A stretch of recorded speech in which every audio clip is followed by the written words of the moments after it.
Hello everyone, welcome to our channel Success Edutech. I am Prashant Jadhav. Today we are discussing our fourth chapter in history, tribal DIKUS and the vision of golden age. First question. The British described the tribal people as uncivilized. Second, the method of sowing seeds in Jhum cultivation is known as shifting cultivation. Third, the tribal chiefs got Sardar or into bracket leader titles in central India under the British and settlements. Fourth question.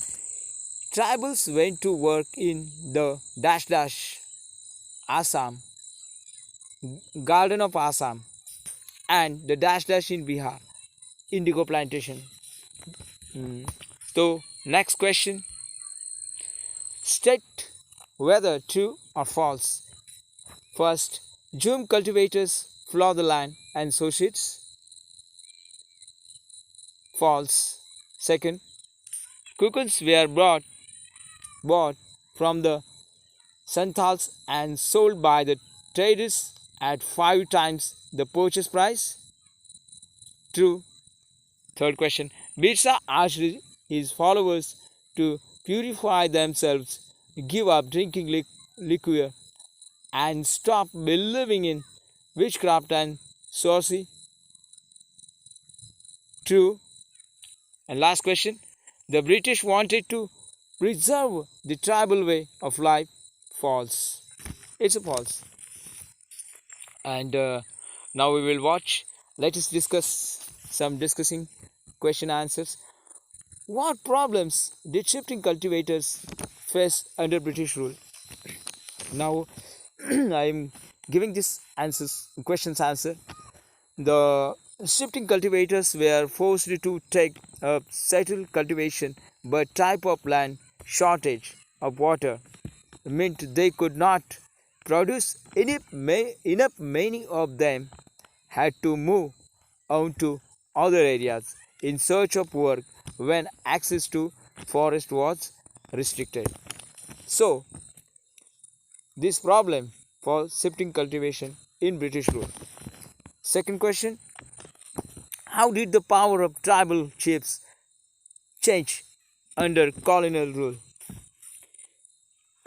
Now we will watch answer. The function and power of the tribal chiefs changed considerably under the British rule. They lost their administrative power. They were forced to follow the laws made by the British. They had to pay tribute to the British. They were accepted discipline their power on behalf of the British government. However, they were allowed to keep their land titles over a cluster of villages and could rent out lands. Thus, the authority of the tribal chiefs significantly reduced under the colonial rule.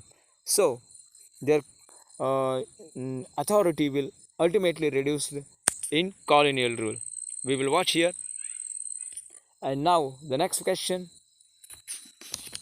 we will watch.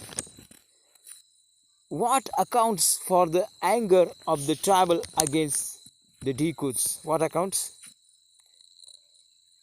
Infraction with merchants and traders usually meant debate and poverty for the tribal. Hence, moneylenders and traders were seen as evil outsiders. They were seen as the cause of misery of tribal people. The money lenders and many outsiders called DIKUS. So, we have seen for this question's answer. And now we will see the 6 questions answer. What was Birsa's vision of golden age? Why do you think such a golden age to the people of reason? Vision appealed to the people of the reason. The tribal Sirdars talked about a golden age. This was an age when the Mundas had been free from the oppression of DIKUS. They visualized of a time when the ancestral rights of the community would be restored. Everyone wants a freedom from oppression, and most of people want the pride of their community, the vision of golden age, like a dream of tribal people. Hence, this vision appealed to the people of the region. Now we have completed for this sixth question, and this question answer our have completed. Now I am Prashant Jadhav in my lecture. Namaskar.